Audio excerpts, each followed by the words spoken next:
In 1985, for the first time, we accepted new students from diploma to bachelor degree under the name of the Public Health Study Program, Faculty of Medicine, Universitas Diponegoro.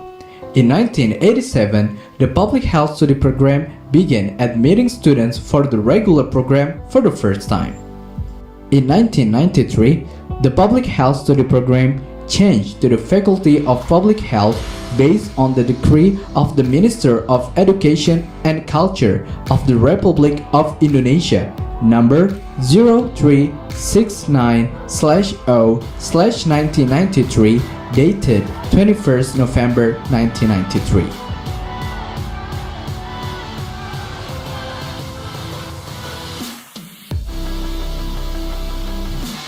Faculty of Public Health Vision. In the year of 2024, Faculty of Public Health becomes an excellent higher education institution in the field of public health in the international level. Faculty of Public Health are concerned in achieving the following objectives: to obtain graduates who have the spirit of Pancasila, competent, have social awareness, and have the Undip's graduate profile that are complete and miracle. Complete: communicator, professional, leader, entrepreneur, thinker, educator, and miracle: manager, innovator, researcher, apprentice, communitarian, leader, and educator. To obtain innovative research and beneficial products to solve public health problems and to achieve world-class university. To obtain publications in reputable national and international journals, attainments in intellectual property rights that beneficial to the development of public health to support world-class university. To contribute in the public health problems solving in regional, national, and international level. To organize transparent and accountable public health higher education in accordance with applicable regulation supported by technology advances. To organize cooperation and partnership in education, research, publication, product innovation, and community services in public health aspects with public and private institutions in national and international level. The organizational structure in Faculty of Public Health. Faculty leaders: the Dean, the Vice Dean for Academic and Student Affairs, the Vice Dean for Resources. The study programs in Faculty of Public Health are Bachelor in Public Health, accredited as Excellent, Master in Public Health, accredited as Excellent, Master in Environmental Health, accredited as Excellent, Master in Health Promotion, accredited as Excellent, Doctor in Public Health, accredited as Excellent.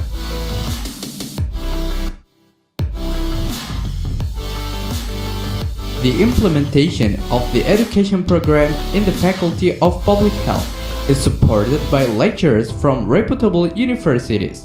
Currently, the faculty has 34 lecturers with doctoral degrees of 66 lecturers with various scientific fields. They are Health Policy and Administration, Public Health Nutrition, Epidemiology and Tropical Diseases, Occupational Safety and Health, Environmental Health, Biostatistic and Population, and Health Promotion and Behavioral Sciences. In the learning process, the Faculty of Public Health is supported by education staff from various backgrounds, competencies, and professionalism. The buildings in Faculty of Public Health are Building A, the Dean Building with 2 stories. Building B, classrooms with 3 stories. Building C, lecturers' room with 2 stories and meeting rooms. Building D, secretariat room of graduate study programs. Classrooms for graduate programs. Computer laboratory. Public Health Laboratory, Unit Room of Faculty Supports, and Hall. Building E, Students Activities Room. Building F, Student Activity Center, Praying Room, and Canteen. Building G, Secretariat Room of Undergraduate Study Programs, Library, Archive Rooms, and Student Activities Rooms, and also other facilities such as canteen, futsal field, basketball field, volleyball field, and other sport facilities.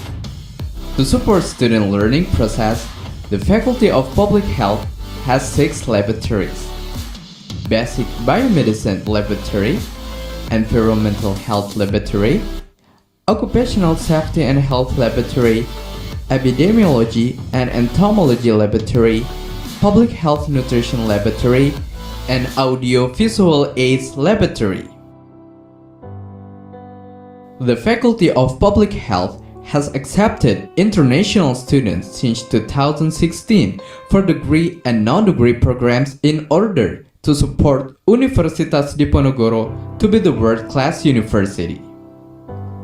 The non-degree programs such as summer course program, internship program, joint research, and community services are followed by students from many countries such as Taiwan, Netherlands, Australia, Germany, China, Pakistan, Sudan, Libya, USA, Malaysia, Vietnam, Cambodia, Nigeria, and many more. Other international programs to support world-class university are visiting professors from overseas universities, International Conference on Public Health for Tropical and Coastal Development, staff exchange, lecture joint research between universities and with international NGOs. Student activities, internship, partnership with villages related to maternal health, field study practices, outbound, community services, student units activities, Research Center of Faculty of Public Health, Research Center of Environment and Toxic Material, Research Center of Neglected Tropical Diseases, Research Center of Reproductive Health and HIV/AIDS, Research Center of Public Health Nutrition, Research Center of Health Policy.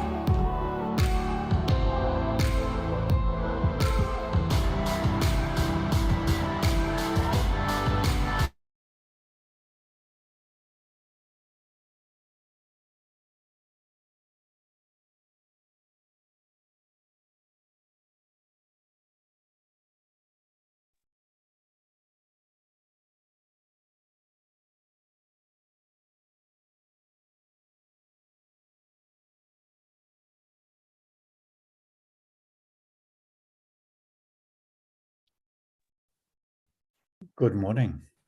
Good morning, Prof. Andre and Pak Budiono. Good morning. Welcome, Prof. Andre. Yes, to thank the you very stream. much. Selamat siang.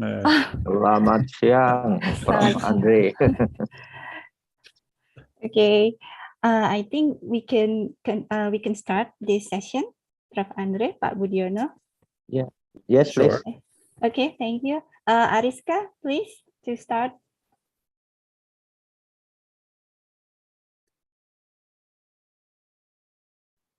Thank you. Okay. Bismillahirrahmanirrahim. Ladies and gentlemen, we cordially invite you to be prepared because in a few minutes, this event will proceed in no time. Thank you. Assalamualaikum warahmatullahi wabarakatuh. Good afternoon. Respectable, the Dean of the Faculty of Public Health Diponegoro University, Associate Professor Dr. Budiono, Master of Public Health, Honorable, the Head of Health Policy and Administration Department, Faculty of Public Health Diponegoro University, Dr. Septo Paulas Arso, Master of Public Health, Honorable Associate Professor Mr. Drechten, Dr. Andre Peter de Nexter, as our main speaker today, Honorable all the participants and the invited guests. First of all, let us pray and praise the Almighty God. Because of His blessing, we can come together without any obstacle in healthy condition. Greetings, ladies and gentlemen. My name is Ariska. It's an awesome and precious change for me to be your Master of Ceremony today in visiting Professor event that brings topic about respecting and protecting the right of healthcare in current global security issues. The schedule for today's event will consist of, first, opening. Second, welcoming speech from the Dean of the Faculty of Public Health Diponegoro University and the Head of Health Administration and Health Administration Policy Department of Faculty of Public Health Diponegoro University. Third, presentation by the main speaker as well as the discussion session. And the last one is closing. This event is expected to take place for approximately 2 hours. Ladies and gentlemen, before we start our agenda today, we will sing the national anthem of the Republic of Indonesia.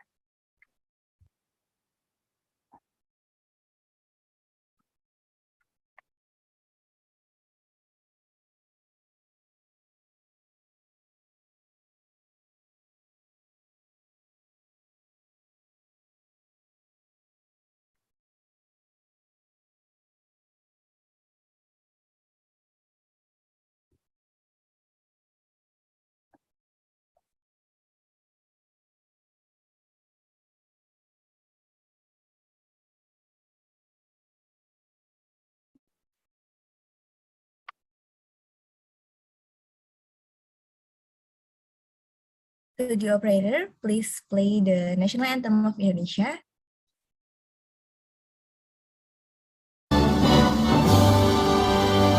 Indonesia tanah airku, tanah tumpah darahmu.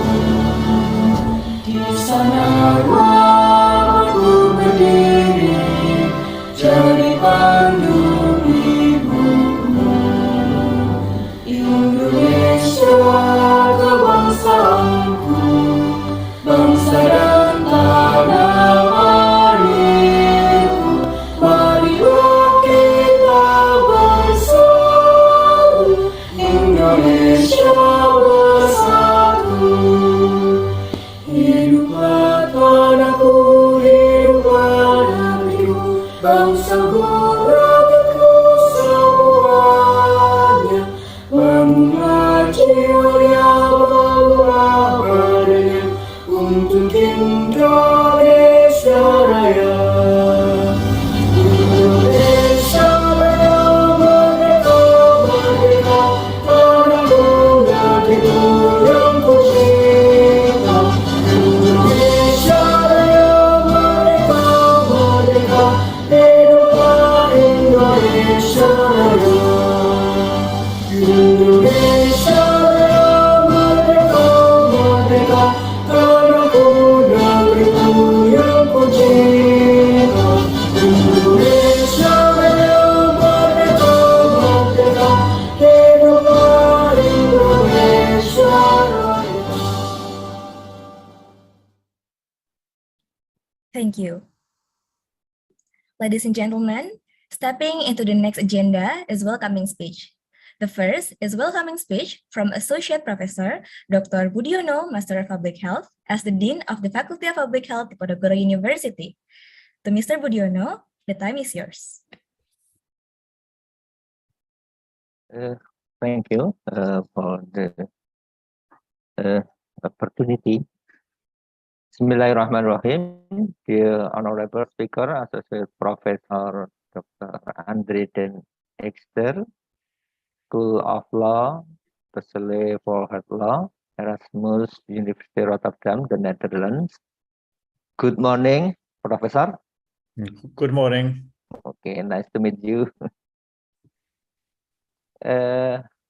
Vice Dean for the Academic and Student Affairs, Associate Professor Dr. Dr. Sudi, Vice Dean for Resources, Dr. Apoina Kartini. Mas Wulan Kusumasuti as the moderator. Thank you, Mbak Wulan. Assistant Professor Dr. Ayun Sriatmi, Head of Department of Health Policy and Administration, Faculty of Public Health, University of Diponegoro, and the team, of course. Dr. Septo Pawalas Arso, and our colleagues, lecturers, and also the supporting staff and the students, and participants. Assalamualaikum warahmatullahi wabarakatuh. Waalaikumsalam warahmatullahi This wabarakatuh. event is initiated by Assistant Professor Dr. Ayun Sriatmi, Head of Department of Health Policy and Administration, Faculty of Public Health, University of Diponegoro. We know that in our government, based on Article 28, paragraph 1 of the 1945 Constitution, or Undang-Undang Dasar Negara Republik Indonesia tahun 1945, everyone has the right to live in physical and spiritual prosperity, a place to live, a good and healthy environment, and the right to obtain health services. Furthermore, every activity to maintain and improve the degree of public health is carried out based on the principles of non-discrimination, participatory, and sustainable development in the context of shaping Indonesian human resources, as well as increasing the nation's resilience and competitiveness for national development. We know that in any cases that cause a health problem to the people of Indonesia, it will cause substantial economic losses for the country. I mean Indonesia. So every effort to improve the health status of the people is also an investment in the country's development. So national development must pay attention to the health of the community or people. Of course, it must be responsibility of all parties, the government and community.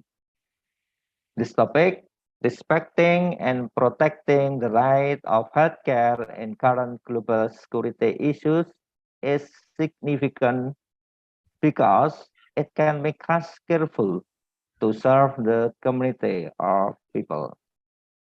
We may hear, read, or see allegations of malpractice by healthcare workers, for example, resulting in patients experiencing losses ranging from material, physical disability, and even death.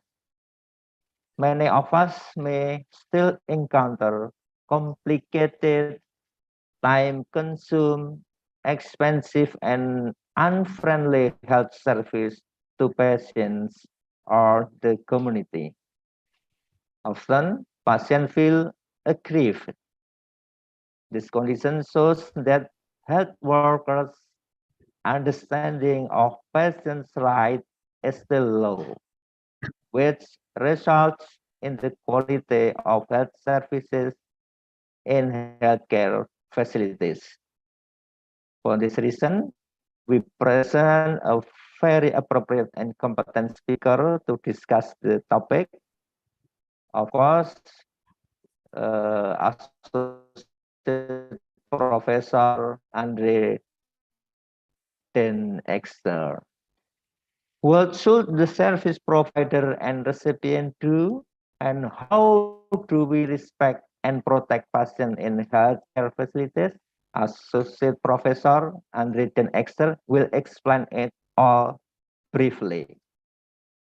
Thank you, Assistant Professor Andre Den Exter, for joining in this seminar or in this lecturing. For participants, please be active and enthusiastic about listening and discussing. Hopefully, this course will provide increased knowledge, understanding, and experience in the field of the right to health services, including for health service facilities. Thank you very much. Assalamualaikum warahmatullahi wabarakatuh. Waalaikumsalam warahmatullahi wabarakatuh. Thank you very much, Mr. Budiono. Ladies and gentlemen, the second speech will be delivered by Dr. Septo Paulas Arso, Master of Public Health, as the Head of Health Policy and Administration Department, Faculty of Public Health, Diponegoro University. To Mr. Septo Paulas Arso, the time is yours. Okay. Thank you, Ariska. Good afternoon, Mr. Andre. The Honorable Dean of Public Health Faculty of Diponegoro University, Semarang, Indonesia, Associate Professor Budiono, the Honorable or guest lecturer today, Associate Professor Mr. Dr. Andre Den Ekster from School of Law, Department of Health, Erasmus University, Rotterdam, Netherlands. Okay, welcome to Semarang City, the city, the one city in Indonesia which often considered a twin city in the Netherlands. Yeah, we have so many old building as Kota Lama, which built in which by Belanda, ya, Belanda. And for all participating lecturer and students, good afternoon. Assalamualaikum warahmatullahi wabarakatuh. Salam sejahtera, salam sehat bagi kita semua. The global COVID-19 pandemic situation, both directly and indirectly, has a significant impact on various health service process in the community. The limited availability of health resources hampers the ability of health facilities to accept patients who were sick and require adequate health services. This situation has an impact to the right of patients and on the community who were neglected. Various issues related to global security that were happening today also could create a sense of fear and distrust for the government. Of course, the condition threatens and to the community health status when it comes to various issues related to disease and health problems. To discuss these matters today, we are very pleased with Associate Professor Mr. Dr. Andre Den Ekster from School of Law, Department of Health Law, Erasmus University, Rotterdam, as guest lectures in our lectures this afternoon, with the topic respecting and protecting the right of healthcare in current global security issues. This very interesting topic, and of course, in accordance with the current situation in society. The participants in this lecture were students of Faculty of Public Health, both undergraduate and postgraduate program, including related lecture, of course. Not only students from the Department of Health Policy and Administration, but also from other departments, and some even attended from our alumni. We hope that there will be interactive discussion as well as sharing of experience and information between participant and Prof. Ekster about many things. Thank you once again. Thank you once again for Mr. Dan Ekster for your willingness to giving the lectures today at our place, even though it's an online method. We also thank you to the Dean of Public Health Faculty and Diponegoro University for giving a welcome speech and opening this lecture. May God bless us. Thank you. Assalamualaikum warahmatullahi wabarakatuh. Okay, Ariska. Warahmatullahi wabarakatuh. Thank you so much, Mr. Septo Pawelas Arso. Well, ladies and gentlemen, now we will start our main session on this visiting professor event with our main speaker, Associate Professor, Master Director, Dr. Andre Peter de Nexter. This session will be guided directly by our moderator, Mrs. Wulan Kusumastuti, Master of Law. Mrs. Wulan Kusumastuti, the time is yours. Okay, thank you, Ariska. Assalamualaikum warahmatullahi wabarakatuh. Good afternoon, everyone. Thank you for being here this afternoon. Respectable Dean of Public Health Faculty, Associate Professor Dr. Budiono, MPH, respectable Representative Head of Health Policy and Administration Department, Dr. Septo Pawelas Arso, MPH, respectable our main speaker, Associate Professor, Mr. Director, Dr. Andre Peter den Ekster, the Honorable all lecturers of Health Policy and Administration Department, and the Honorable all participants of this visiting professor online seminar. My name is Wulan Kusumastuti, and as part of this visiting professor seminar, I will be moderating this session. I'm very pleased to see you here and welcome all of you to this session. Today's session is about respecting and protecting the right of healthcare in current global security issues.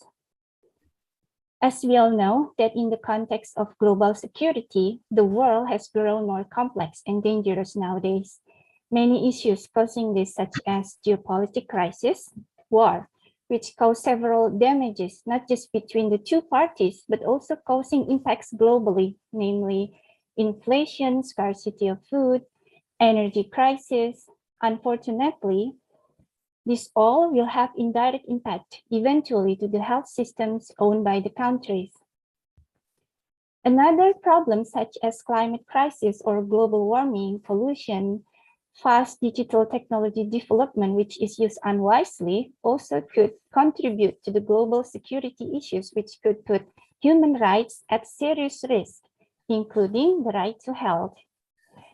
The question in this situation is how, in this evolving global security situation, can all stakeholders continue to respect and protect access to healthcare without discrimination? As part of the public health community in Indonesia, it is important for us, especially Faculty of Public Health, to understand the problems that occur, not only nationally, but also globally, because global situation would influence the national government policies, especially in efforts to improve public health status. To understand these issues, we require additional information and insight from competent experts. And this is why our honorable guest speaker, Associate Professor Andre Peter den Ekster, is being here with us today. Goedemorgen, Professor. Ja, goedemorgen, selamat siang, hadirin sekalian. Oh, goedemorgen there and selamat siang in here. Okay, how are you, Professor? It's nice meeting you again. Yes, it is also a pleasure, a great pleasure from my side to be a guest at this university. The introduction was excellent, so I'm looking forward also to the discussion afterwards with the students. Yes, yes, yeah, we are also really excited with this session. And okay, so we have 5 hours differences for those of you who doesn't know yet, between Semarang and Netherlands. And how is the weather, Professor? Well, actually, it's quite well. Quite well. So for Dutch standards, I would say 20 degrees, a little bit raining since a very long time. So we are very pleased that it started to rain here. Okay. End of the summer.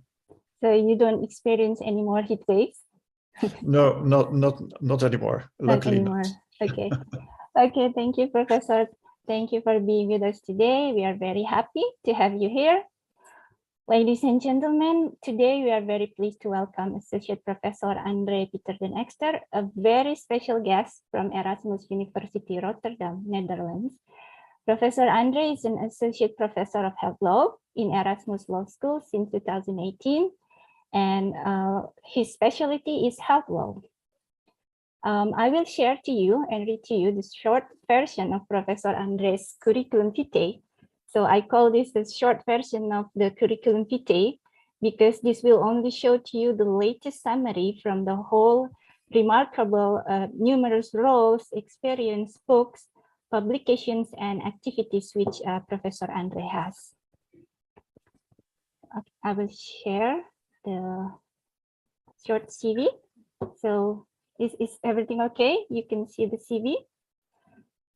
So Professor Andre has graduated from Erasmus University Rotterdam, Master in Law in 1993, and graduated PhD from the same university with the thesis title Healthcare Lawmaking in Central and Eastern Europe, review of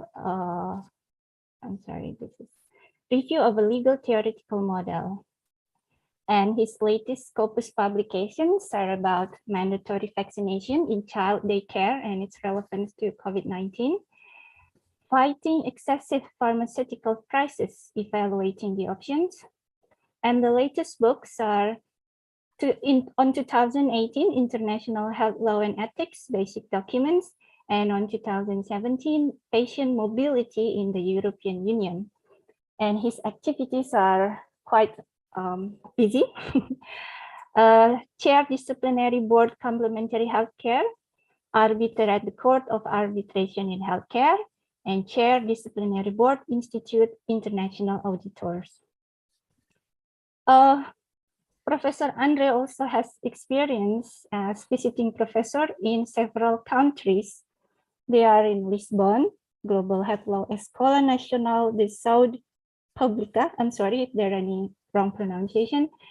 And in Ukraine, Danilo Halitsky Medical University Lviv, Bologna, in the Bologna University, Austria, in Management Center Innsbruck, and Belgium in University Antwerp.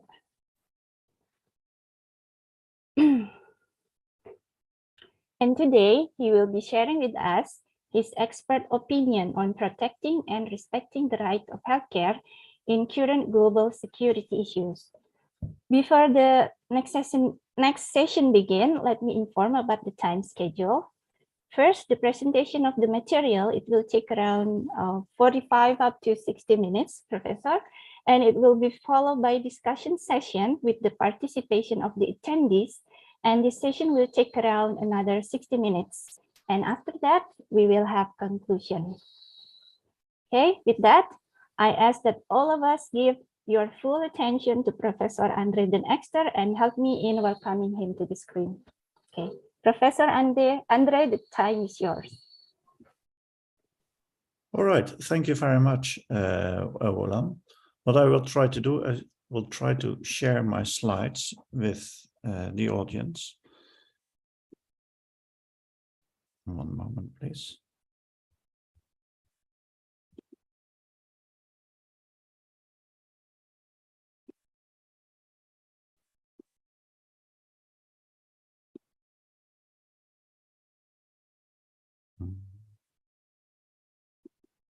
Well, I seem to have some difficulty to open my slides. Wulan, I sent you my slides in advance. Are you able to open my slides? Yes, of course. Give me a minute. Yeah. Normally it should work, but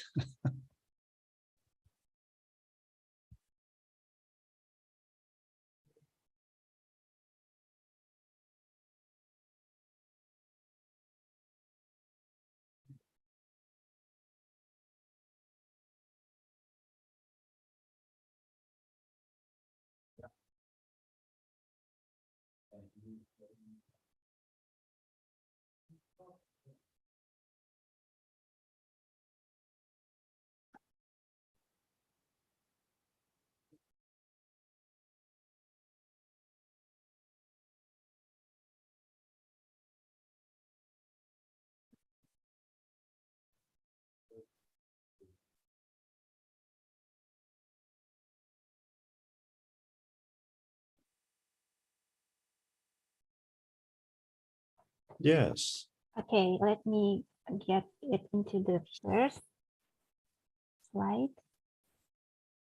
Is this okay, Professor? Yes, excellent, excellent. Apologies for the technical problems I have No here. problem. Would be very great. I hope the audience can see it also clear. So as said, ladies and gentlemen, once again, it is indeed a great pleasure returning to Indonesia after several years. I remember, I think it was 2014 or 15 that I visited your country, and then particularly the universities of Surabaya and Bandung. And at that time, we already discussed issues of health law as a relatively new discipline, also in the Netherlands. And at that time, we also spoke with medical doctors and also lawyers, developing and further elaborating the field of health law.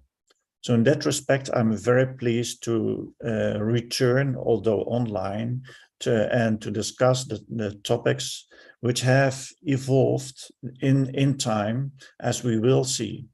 And one of the reasons clearly is the pandemic, which has changed a lot, euphemistically, I would say. But for today's lecture, indeed, the topic is the right to healthcare. And what I would like to address is some issues. They are related, clearly related to health security. So they are therefore related to infectious diseases. And clearly that is a dominant issue when discussing the right to health. But health and healthcare is also related to healthcare, individual issues of healthcare.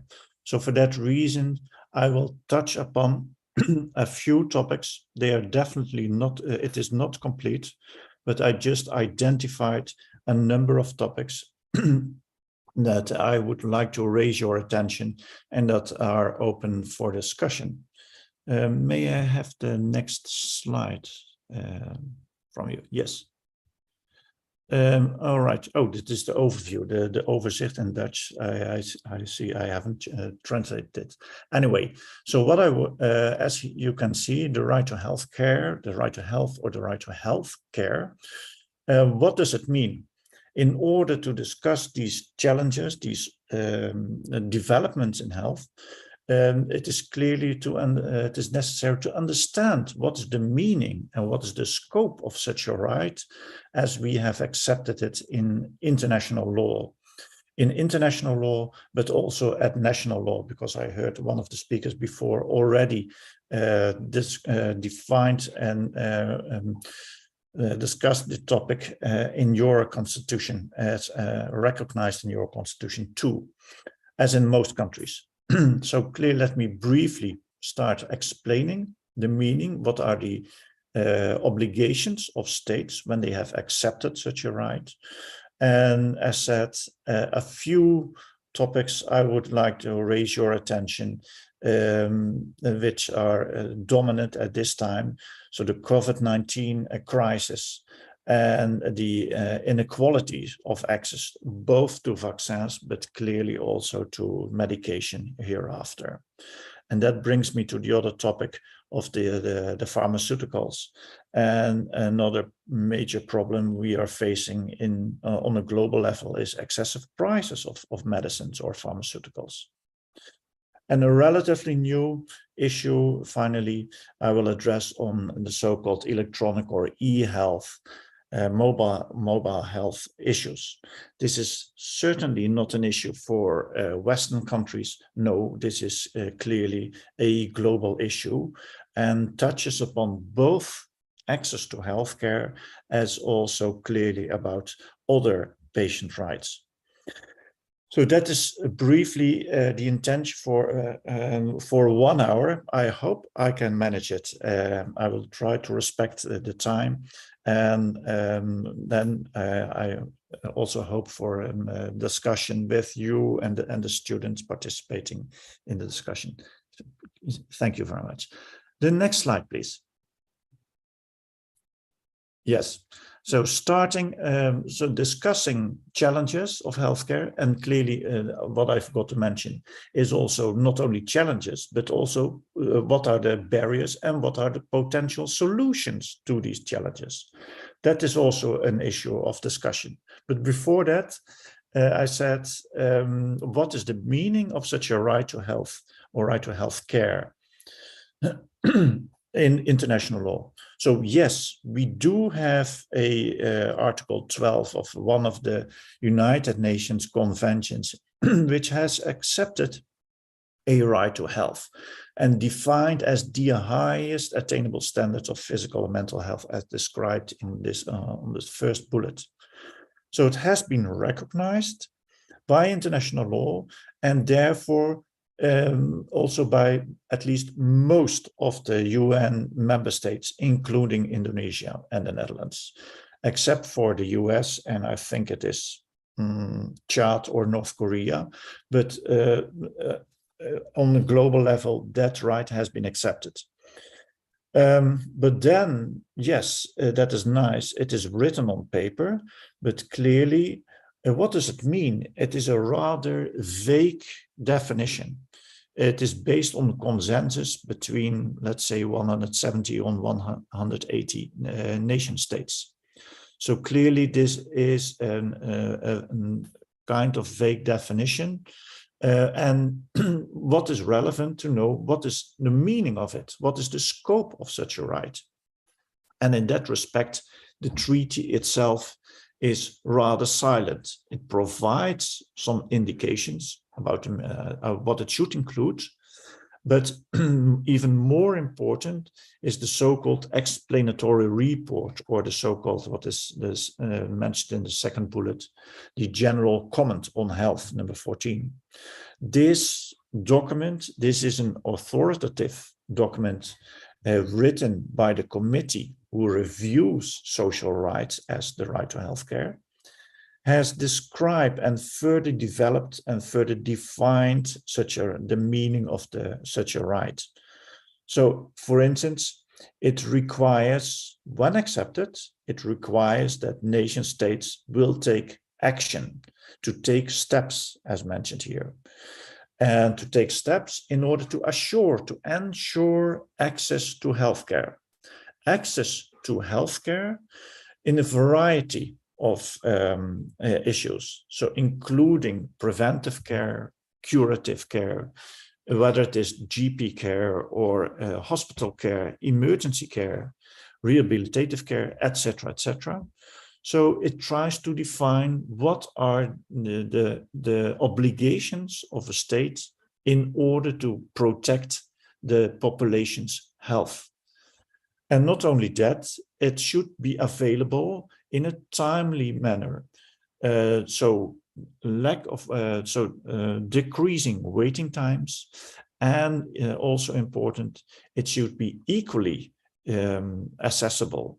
So there's meaning that there should be no discrimination in terms of access, except for differentiation based on medical needs. That's the only criterion acceptable. So the general comment provides some clarification, and it further clarifies the meaning of such a right by defining what is the content and the scope of such a right. And in brackets, you will find the so-called AAAQ approach, and that stands for the steps taken by nation states should ensure the availability, first of all, the availability of healthcare services in broad sense. So preventive, curative, rehabilitative services should be available. They should be available not only at Java, but all the islands. So for instance, when we take the example of Indonesia, and the services should, apart from availability, they should also be accessible, meaning, for instance, financially accessible, but also geographical accessible. And here at once you will face the issue by the geographical spread of the country, which may hinder or may create a barrier to the individual patients' access to relevant and necessary healthcare services. And the third A is also about it should be acceptable. So the services provided by the state or the insurance fund, they should be acceptable according to medical standards. They should be safe, they should be accepted according to professional standards, and accepted within the tradition, the culture of the country itself. That is also an important condition, and clearly of good quality. So this is a rather general definition, the triple AQ, but provides certainly certain indications and for nation states what it means about the meaning of the right to healthcare. Furthermore, it requires certain so-called minimum core obligations. The right to health should be developed progressively. Access to healthcare services cannot be realized at once. So that is a process, a continuing process over many years. And clearly that may differ by country. It depends on the resources available, financial, but also human resources. And clearly this differs by country. So the process each country is facing might be on a different track, but ultimately all the countries who have ratified this provision and this treaty should ultimately realize full health, the highest attainable standard, as mentioned under Article 12. But again, the way how they proceed may differ depending on the available resources in a country. So that is an important obligation, progressive realization. And at the same time, that means that so-called retrogressive steps, taking step backs, is not allowed. Under this meaning of this treaty, retrogressive steps are not in line with the idea of progressive realization of the right to health. Thus, a member state should constantly invest in health to realize again the highest standard of health. And a final indication or a condition is that the participation of the population.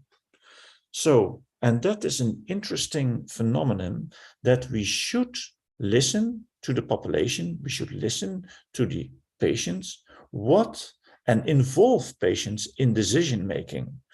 Decision-making at micro level, between doctor-patient level, but clearly also at macro level, at political level. What, for instance, the discussion, what should be included and what should be excluded from the health benefit scheme.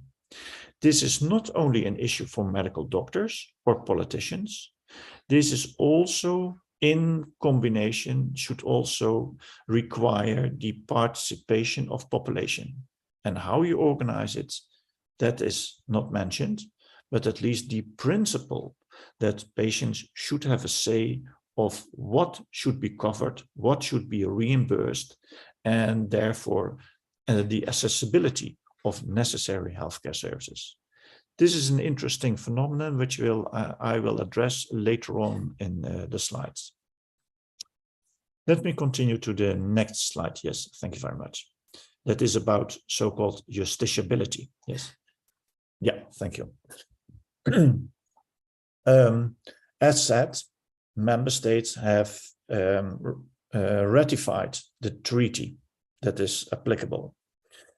And I will come back to the questions in the chat because that is a little bit too much to address, and the slides, my lecture, and the discussion. So if you apologize, I will try to respond to the chat later on.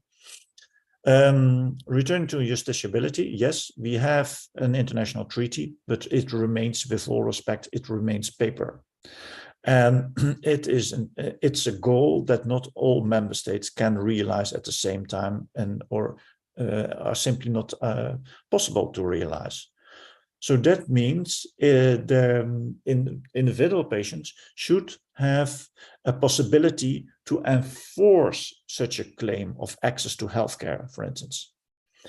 It refers the justiciability to the enforceability of legal rights that are provided. And how can you enforce it? That is particularly at the domestic judicial or quasi-judicial organs, judiciary or arbitration, or even at political organs. So there are different methods to trying to enforce access to healthcare in case it has been denied or delayed or simply not available.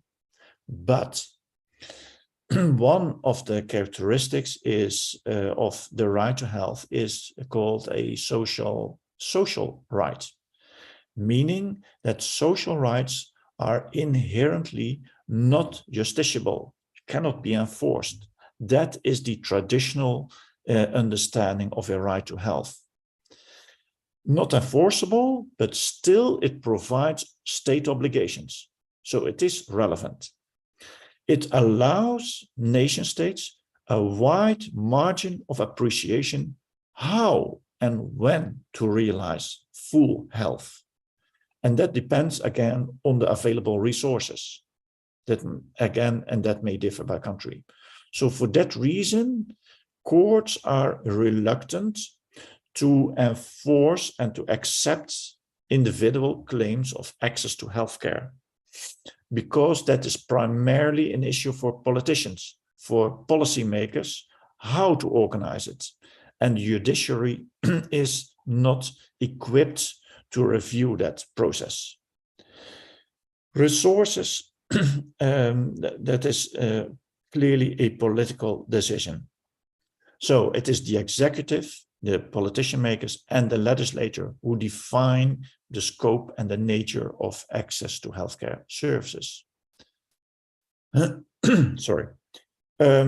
So it is a rather vague definition, deliberately difficult for the judiciary to review, and even some unwillingness to review.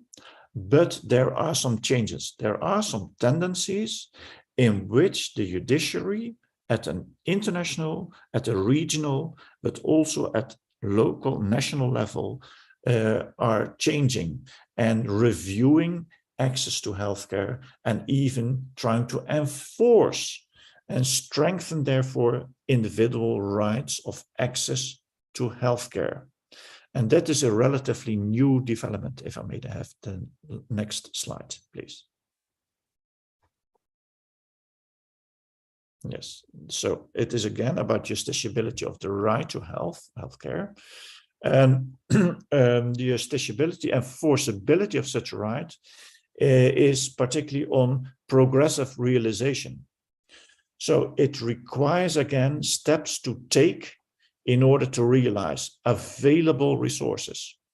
And in some cases, as you can see in the later in the bullets, like in South Africa, like in India, even at the regional court, European Court of Human Rights, but also the Inter-American Human Rights Court. And on several occasions, courts have accepted and reviewed the lack of access to healthcare. And under and using the interpretation of progressive realization and reviewing the nation states' obligations in order to realize healthcare access, they concluded that states have been lacking, have been ignoring their state obligations under international and national law. And therefore, they accepted the claim that was requested by individual patients, For instance, in South Africa, when there was the lack of intraviral drugs, HIV drugs, expensive drugs were but only limited available in a certain region, that was considered as discriminatory, and the court agreed such a claim that also in other regions, patients who were in medical need of HIV treatment should have access to this medicines for free. So, and reviewing also the South African constitution, the court ruled that the state was negligent in order to provide adequate treatment for HIV patients who were in need. Similar examples, or more or less similar examples, we can find in case law of the Indian Supreme Court, in which the lack of emergency care resulted in the death of patients. And that court ruled that the Indian government had a state obligation, according to both its constitution, to provide available and accessible emergency care. So patients should not travel 200 kilometers in order for emergency care, because they simply have died in order to come there. And also, well, as said, European courts have interpreted such a right. The right to life, for instance, is primarily aimed at to respect life, but to respect life has been interpreted also to provide adequate healthcare. And if the healthcare, the necessary healthcare, is not available, and which may result in the death of a patient, then on these occasions, these courts, Europe, but also inter-American court, ruled that the nation state had violated the right to life and even the prohibition of torture by not providing adequate and necessary health care. So that is an interesting phenomenon. These are just some illustrations. Exceptional, indeed, they are exceptional, but some indications that national and regional courts review the state obligations with respect to health. And although they have a very wide margin of appreciation in order to decide what should be included and when it should be provided, there are limits. And the limits is, for instance, progressive realization and a basic minimum core obligations, which should always be respected by any country whatsoever. So these minimum core obligations should be respected.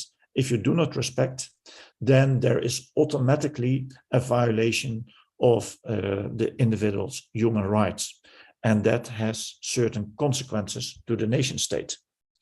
So in the end, the conclusion, the traditional approach of a right to health, which is inherently unjusticiable, is changing. And that is an interesting development.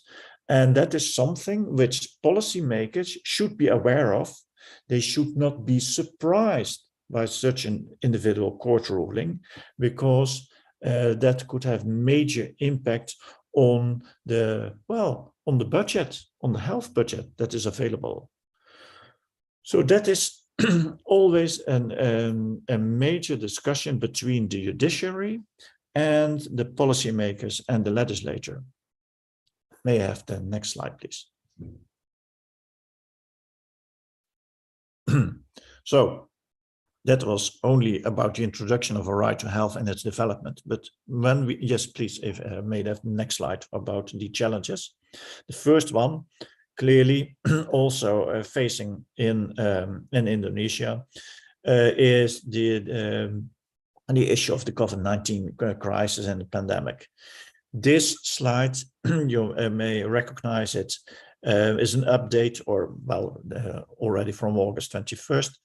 But it has unfortunately not substantially changed in 1 month's time, but here it just illustrates the inequalities of access to vaccines, to COVID-19 vaccines. And whether it's the first, the second, or the booster dose, there is a clear inequality among countries, among continents, about this for this vaccine. There are several reasons we can discuss, but it shows that the realization, the right to health and towards full realization of health is not only within an issue within individual countries, but is also clearly requires some cooperation between nation states and between continents. And that is still lacking. So here, in order to cope with the inequalities, that is indeed a major challenge. Also, not only for lawyers, definitely, but we have to be modest, but we hope we can contribute in order to realize the full realization of health according to that international treaty obligations. Then the question is, what are the causes and how can we contribute? That is what I would like to discuss in the next slide, please. So what are the causes of this inequality of that, and then focusing on that vaccines? And there are many reasons, unfortunately. Some of you you may know already, others less, but let's discuss it. So the first bullet, that is about the abbreviation of IPRs, is about intellectual property rights. So intellectual property rights provides the producer, which is the pharmaceutical company, an exclusive right. An exclusive right in order to produce, to deliver, and to sell and to distribute its product. It provides, therefore, a monopoly of producing this so-called vaccine, Pfizer, Moderna, etc., etc.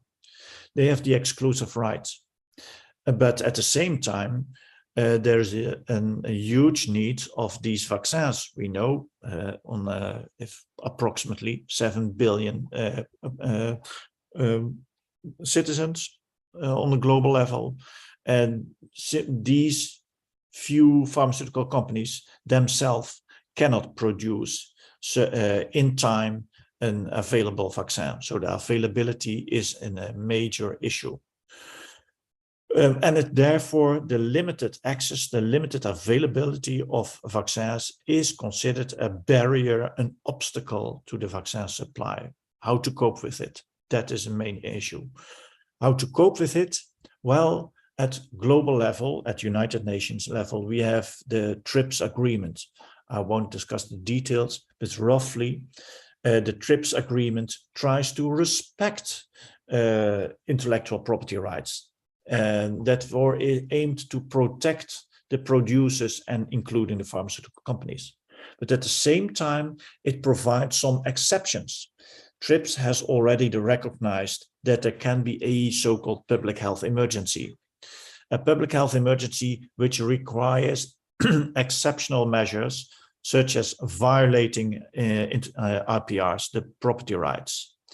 This TRIPS provides certain so-called waivers as exception, which justify a restriction of the property rights on a voluntary basis, or if necessary, even in very exceptional cases, in compulsory and mandatory basis. But these exceptions, the conditions to fulfill these exceptions are huge, are difficult and extremely difficult to realize.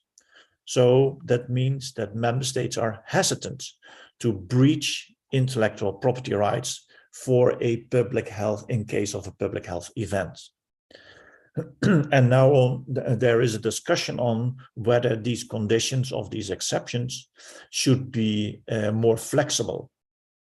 But you can imagine that is made particularly about politics, that is also about economic interests, which are at stake of the producers.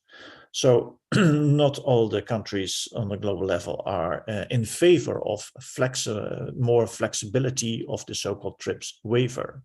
That is a very difficult discussion continuing. That is an option, but limited in its effect. The COVAX donation program. So at UN level, there's a kind of donation program. Each member state will include and promises to donate the available vaccines for developing and low-income countries.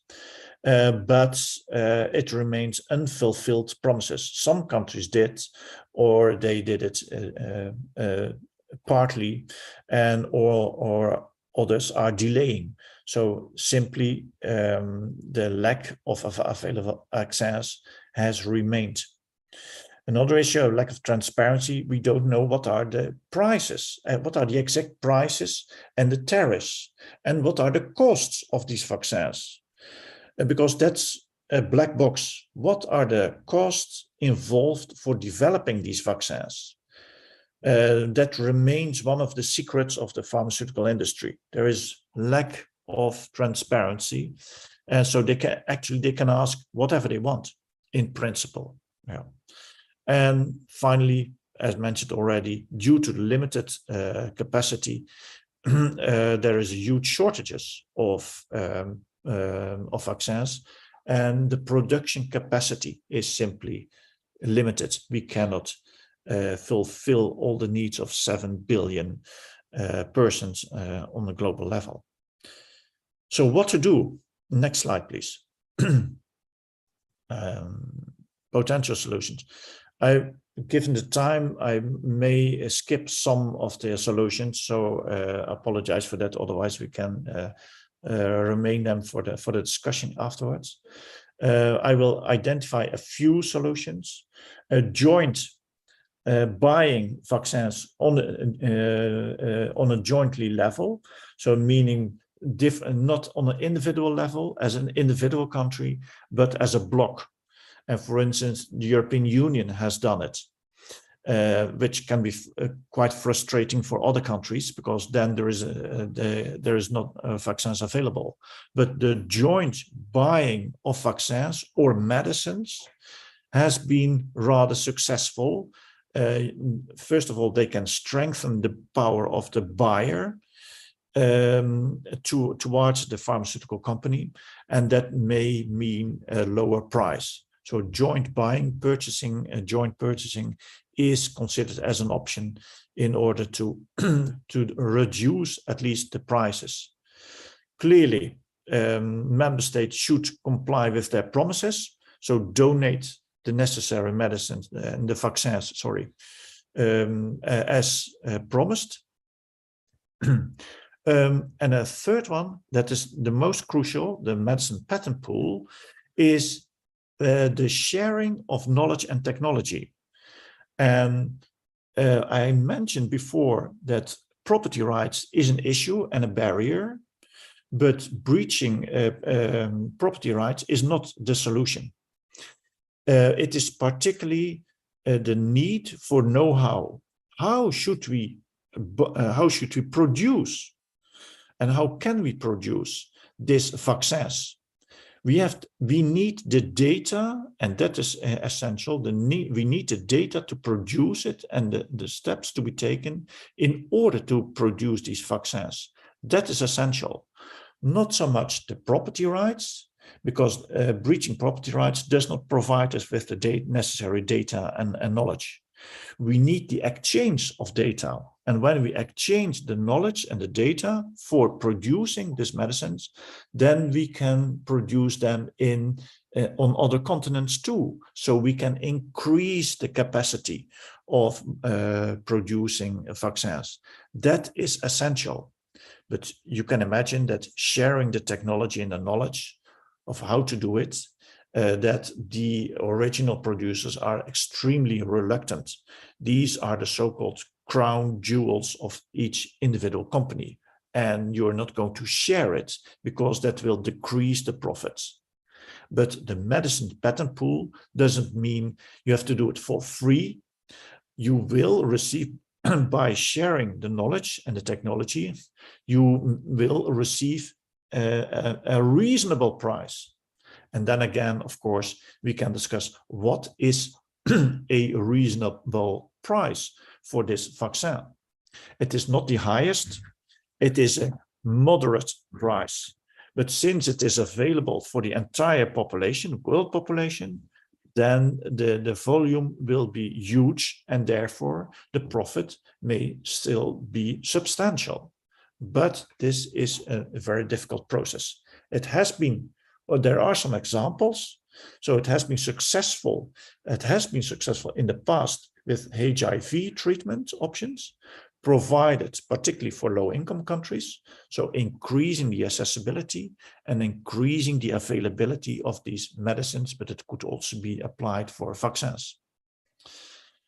So these are some very important tools and potential solutions. The last one is relatively new, and that I briefly mentioned, a so-called, the last one, a pandemic preparedness treaty. Yes, at global level, for infectious diseases preparedness, we have the international health regulations, but it has been criticized for several reasons. So it has been suggested in the legal literature to develop and to draft a new treaty, and not only for COVID-19, but also for other potentially and other coming pandemics or epidemics in the world. And one of the key elements is that that includes a so-called knowledge and technology sharing. So vaccines are therefore considered as a global public good. They cannot be appropriated by intellectual property rights. They are accessible. They are available for everyone on the world. So that is a new concept.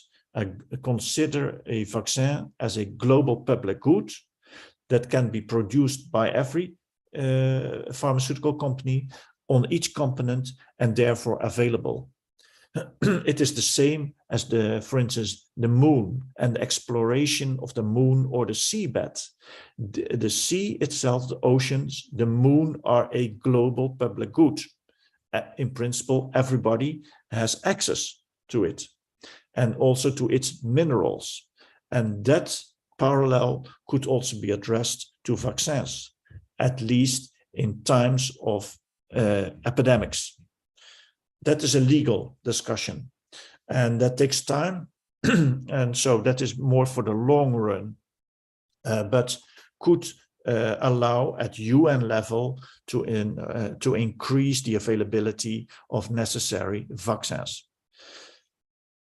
So far, let's continue because there are other challenges. I will, for time reasons, I will skip this slide. We can discuss it afterwards because it's more an illustration or how the Dutch has coped not only with the vaccines, but particularly with the treatment at ICU care, at emergency care issues. That is just an illustration of the Dutch approach, so I will discuss it. If we have time, we can continue this. So the next slide, please. And I will skip this too, because that was an illustration of the first one. Okay, yes, you can skip it. Sorry. And that brings me to the other challenge is, yes, sorry, this one, the third one, the so-called rise of gene therapies. It is a little bit related to the previous one, the same concept. On a global level, we are facing clearly new innovations in healthcare, new innovations in health and healthcare. And all these, what these innovations have in common, they are mostly extremely costly. That is a key problem. So these are just some examples of new medicines, new therapies that have been based, that are based on without discussing the details about the DNA, so genetic therapy based on the individual's DNA. This so-called phenomenon of precision medicine is extremely promising. For instance, in case of cancer treatment, and all kinds, a variety of cancer types can be addressed, and it seems extremely promising. But again, also extremely costly. So these therapies start with the so-called immunotherapies, start with 100,000 euros on an annual basis for individual patients, to up to prices to 450,000 euros a patient on an annual basis. Well, you can imagine that is excessively priced, that is overpriced, and therefore impossible to guarantee. Even in Switzerland or even Germany or the Netherlands, it is simply too costly. It will result in, it will threaten the healthcare system if we include and this reimbursement of this treatment on a regular basis. It's simply too much. So there are several issues to deal with it hereafter. And what you should know is that these so-called immunotherapies, they do not treat, particularly in case of certain cancer types, they do not treat the treatment, they simply extend death with 1 to 3 or a maximum 1 year. Extension of life of, on average, half a year, but no cure. So the question is, should we include this expensive treatment in the basic scheme benefit package for all the entire population? Or do we say it's simply too expensive, we cannot afford it, so it will be excluded? We have regular chemo and radiotherapy, and that's it. But these kind of therapies, and there are so many patients who are potential patients who will benefit from this treatment, but we simply cannot afford it. So this issues and raises a new issue about healthcare, so-called healthcare rationing. May I have the next slide, please? Yes. So it raises a discussion, and that is a very, very controversial discussion about healthcare rationing. It is about the denial of healthcare services. We have a right to healthcare, but that is not absolute. And one of the limitations is the available funding. So, and when these medicines are so extremely expensive, we must say certain medicines are excluded from reimbursement. So that is a very difficult message to give to the patients, knowing the patients that there is a very successful treatment, although it extends life only with a few months, but we simply cannot afford it. Can you imagine a doctor who will have to bring that message to his individual or her individual patient? So, and how are you going to tell the patient? That requires very, very communicative skills from the individual doctors. And some doctors would say, I'm simply not going to tell the patient that there is such a medicine because we simply can't afford it. So I'm denying the patient this kind of information because we simply will not provide it. And from a professional perspective, you may even ask, informed consent as a key principle in the doctor-patient relationship requires all the necessary information about treatment, treatment options, alternative, risk, etc., etc. And I know that there is an alternative, but it is simply financially not available. Should I withhold that information to my patient? That is an ethical issue. That's only one aspect of healthcare rationing. We deny treatment although there is a medical necessity. So we deny the treatment for non-medical reasons. And that brings the issue of who is deciding about the denial. Is that the individual doctor, or should it be the politicians? Should it be the health insurance company, the health authorities? Who should decide it? Because it is about life and death. Denying this immunotherapy means death within 1 or 2 months. So this is an issue. Each country should decide whether it is immunotherapy or another expensive therapy. Who decides? Is it legitimate to make such a decision? And is it justified? And if so, what kind of criteria are acceptable? Is it purely about cost effectiveness? Or should also be other criteria be included? So may I deny immunotherapy not only based on the cost, it is limited cost effective, or should I also take into account as an individual doctor age of the patients? Should I, when it is available, but limited available, should I make it available for a younger patient or a 60 years old patient who has had his life already? Or should I provide it to a 20 years old patient confronted with this therapy, who just has started a family, a job, and etc., etc. This is not only about ethics, it is also an issue, a legal issue, because it addresses basic human rights, right to life, right to health, and private life. So one may question that such issues are not exclusively for medical doctors, but ultimately politicians should be able to decide what should be covered and which criteria are acceptable to our standards. And then when we politicians have defined these criteria, it's up to the medical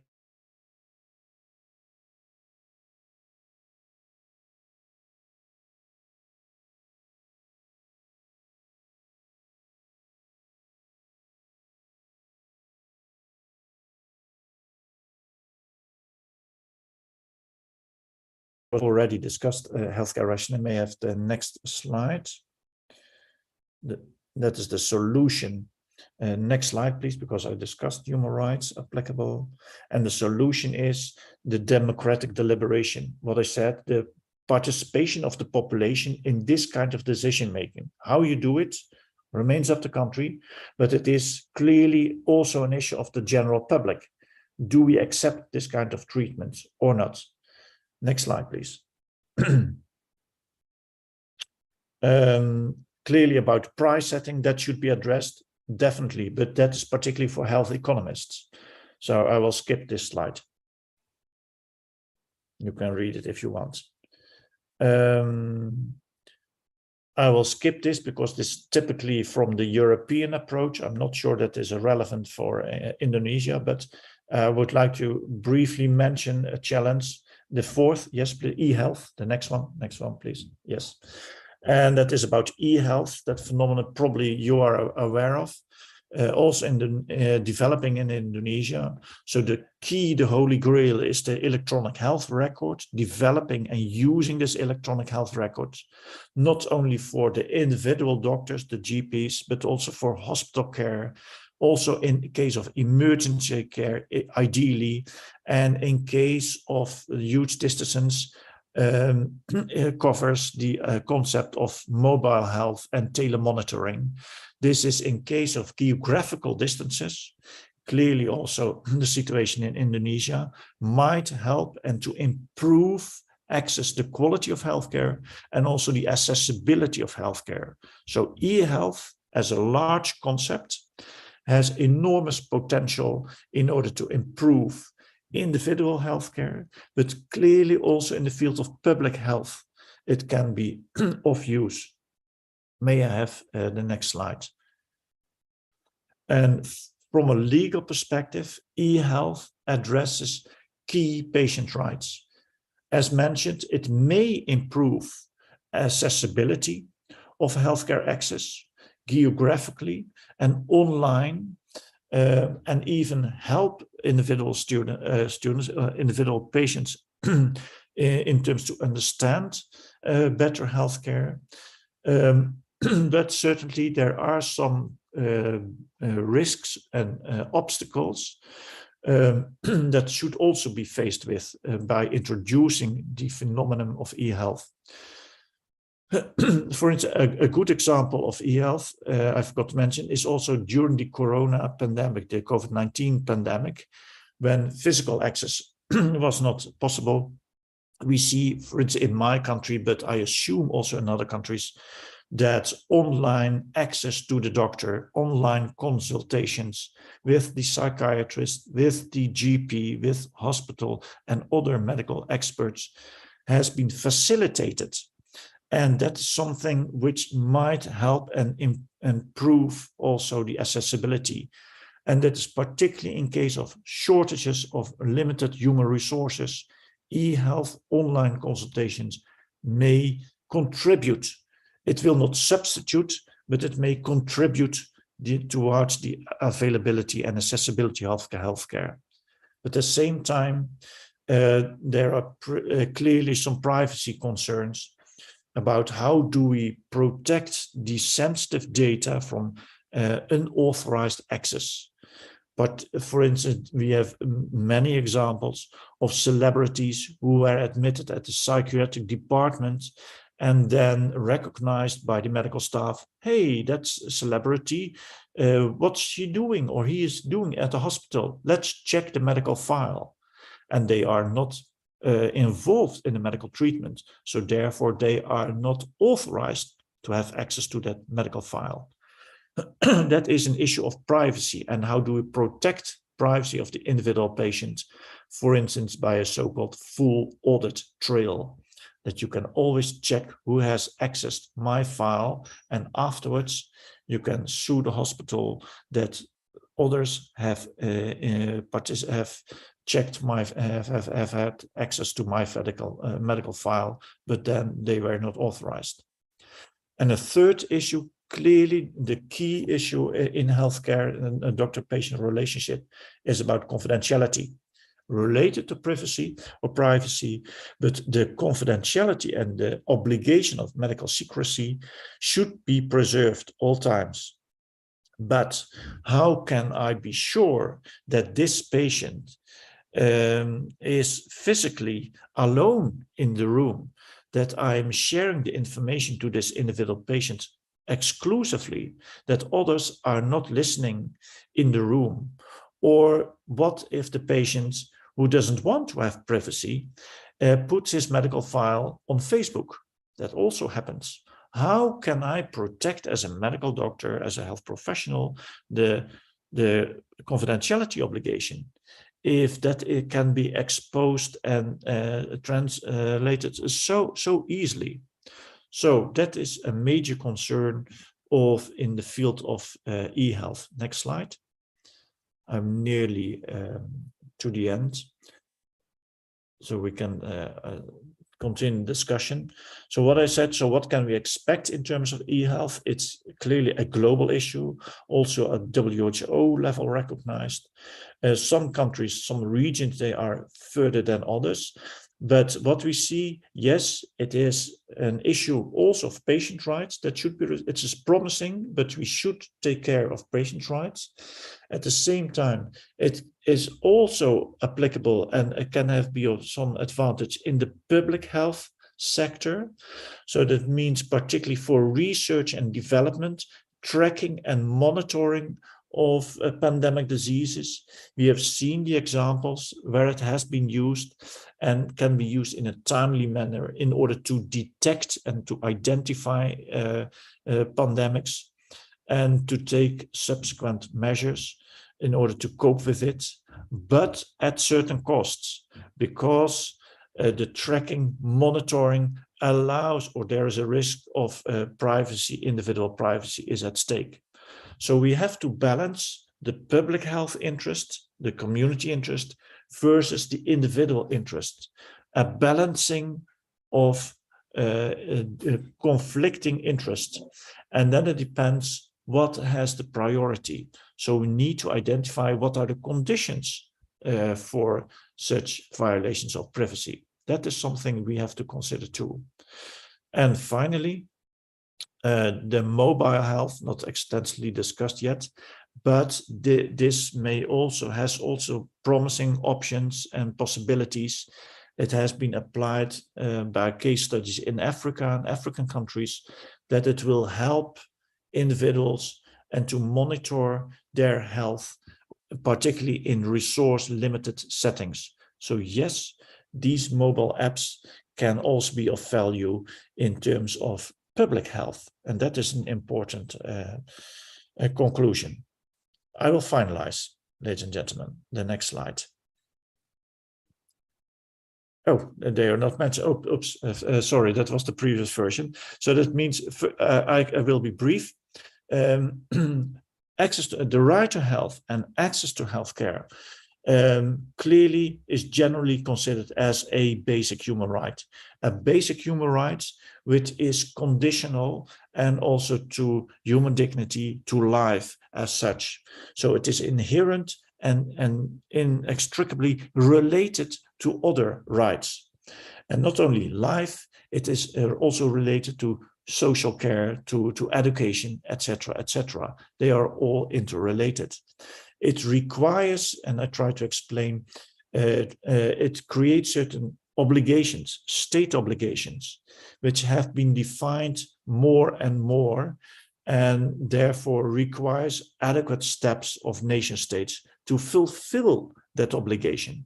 And if they do not fulfill that obligation in a timely manner or an adequate manner, then you will see, of course, patients will complain, and they may even go to court. So that means also the justiciability of such a right will be at stake. And there are some examples, and we can simply wait for other examples more, including in Indonesia, I think. So that is one of the key issues. We have also see the key challenges. There are definitely more, but here to illustrate what is the link with the medical development, medical innovation, and how does it affect human rights in healthcare, not only access, but also other so-called individual patient rights.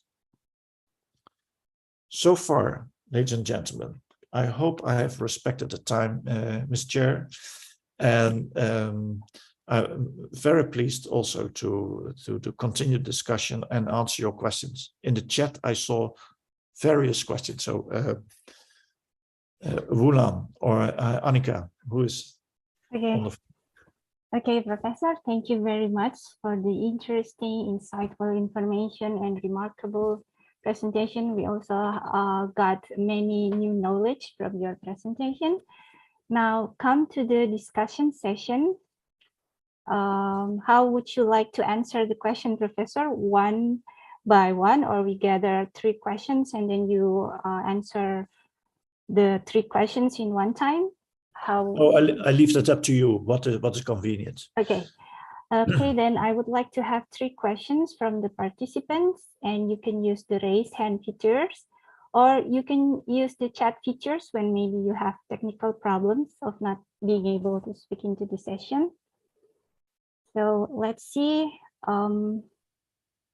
Nobody is raising hand, but we got 3 questions already. Okay, allow me to remove this question to PPT so Professor Andre would be able to see more clearly about the question. Okay.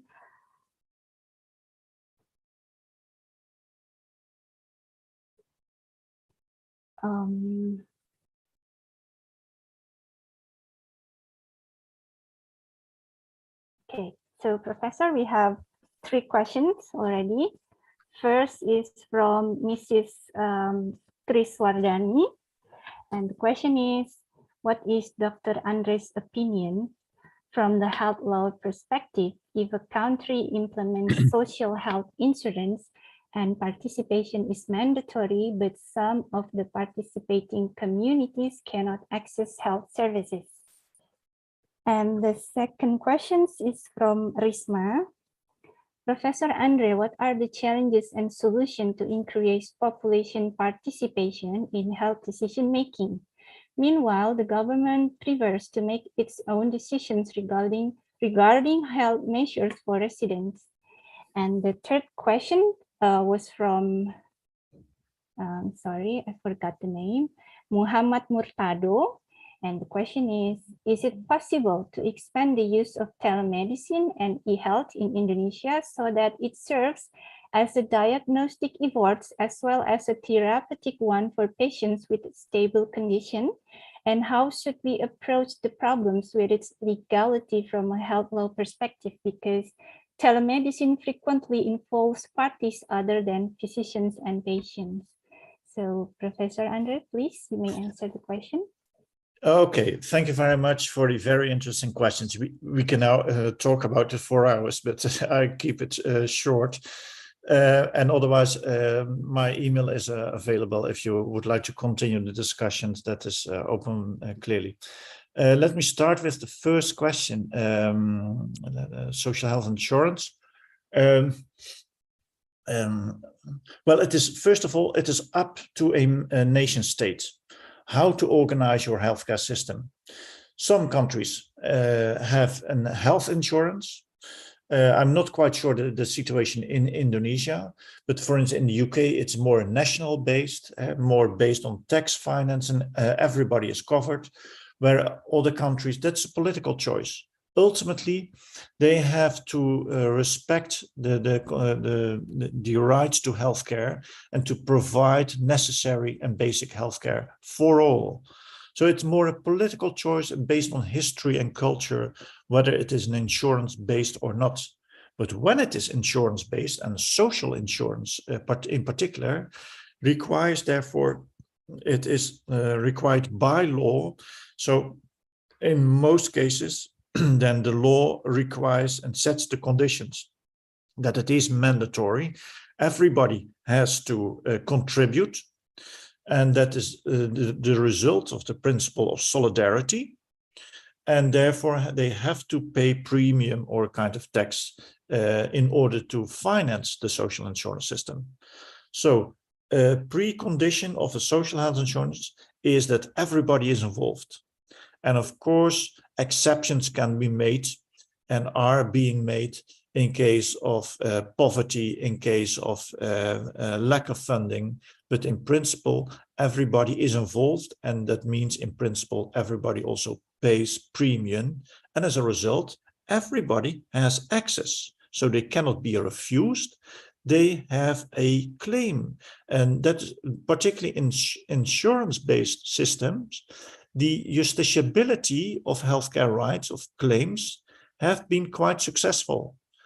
More than national health system, as in the UK, national health systems, in individual and insurance-based systems, patients may go to court or quasi-courts in order to enforce their claim of access to healthcare.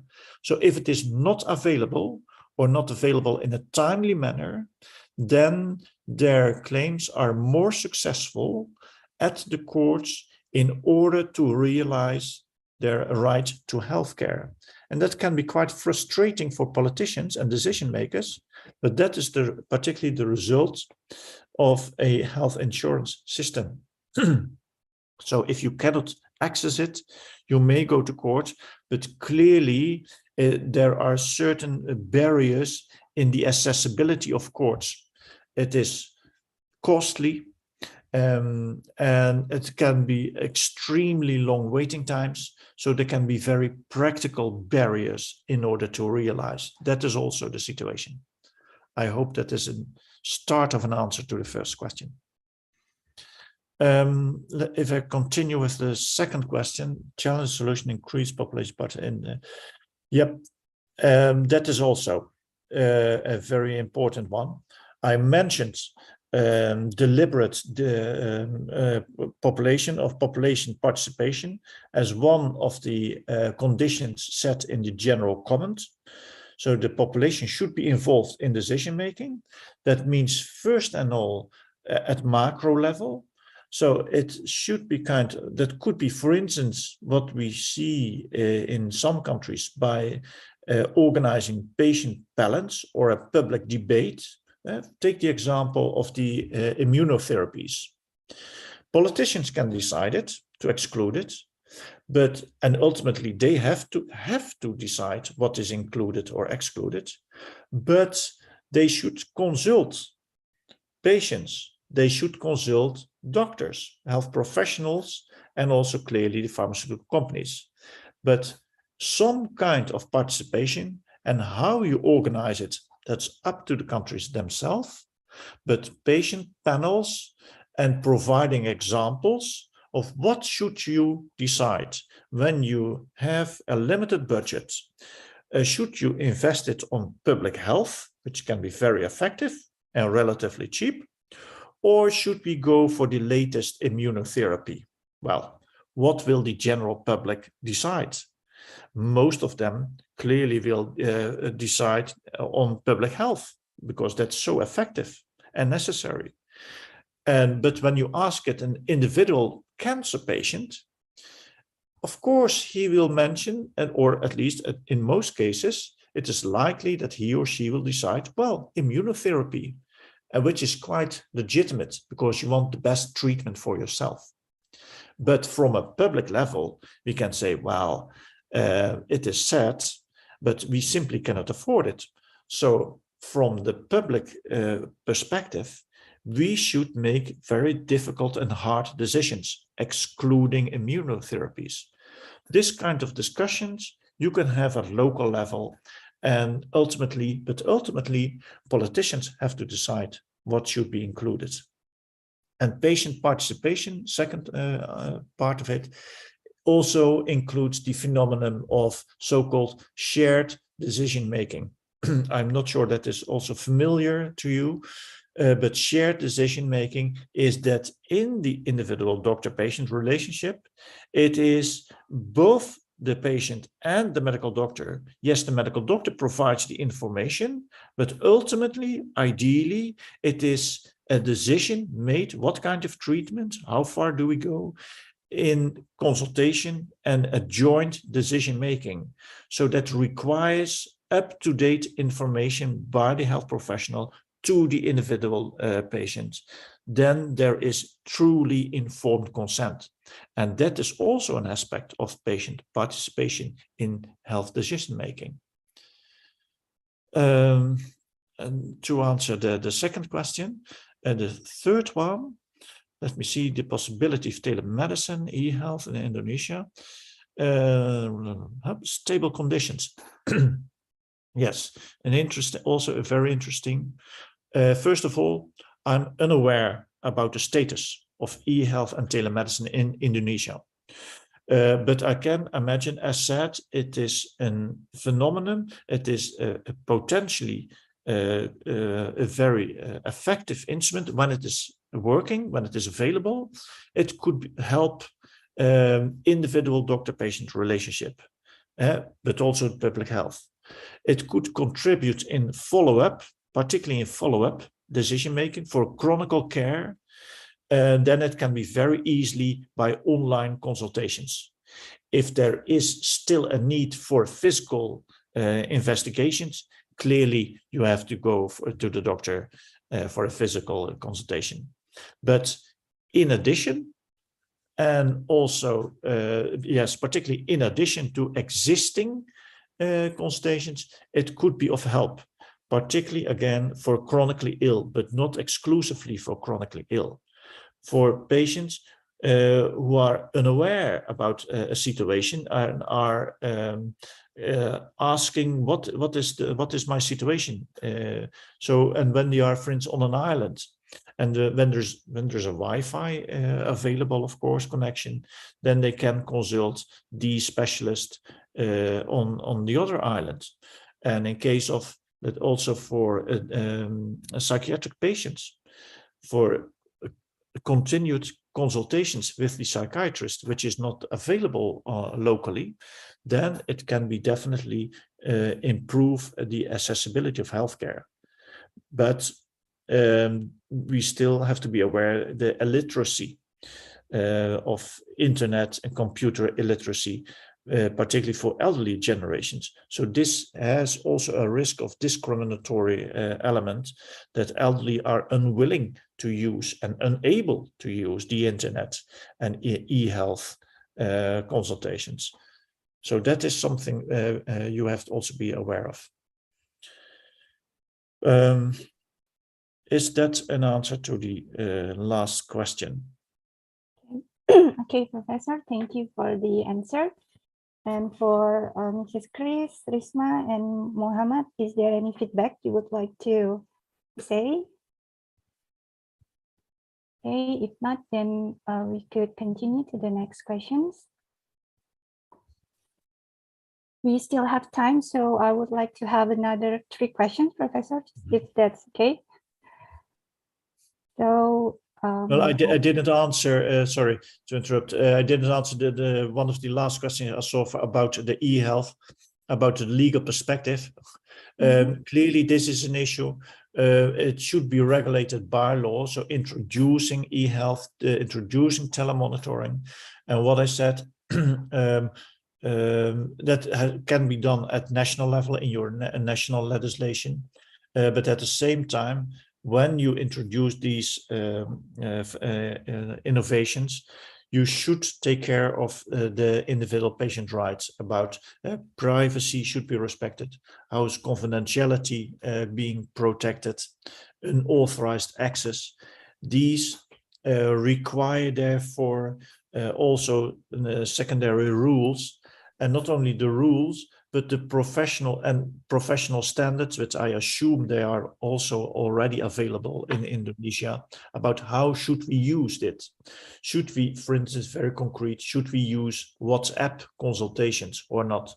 Or is it unsafe and too risky? It requires the security of health systems. The security system of a hospital has been under threat in many countries, and by ransomware. So there are very good examples in which also in Indonesia you should take care of the security of such an e-health system in your country is protected against unauthorized access. And that is something which is about privacy legislation also at national level so far.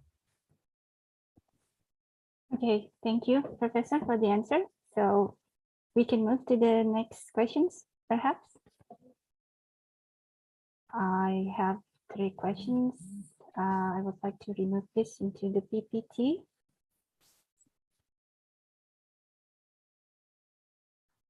And I also would like to say hi to the participants which are coming from outside of Diponegoro University. You may also able to ask the question through the raise hand features or to the chat features. If you don't mind, I also sent the link to my students from Rotterdam University, so you may have seen it. So I hope you don't mind. No, yeah, I should have mentioned it in advance. Apologies for that. No, it's okay. We are very happy to have international participants in this session. Thank you very much, Professor. And even I think some students from Lviv and from Lisboa University, which I'm also you mentioned. So I'm not sure if they are there, but yes, it's really it's truly international. Yeah, this is truly international, and we are very happy to welcoming all of these international participants. And if maybe you could say some words or asking questions would be much appreciated. So while we are waiting for the international attendees participants, here are the 3 questions, Professor, and I would like to share it to you.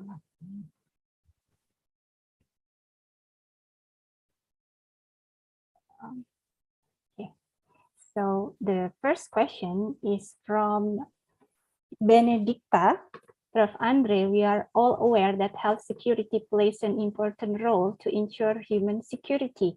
According to the current health security situation, what kind of obstacle that directly impact the human security that we should put eyes on to find the solution? And are there any actions to improve it?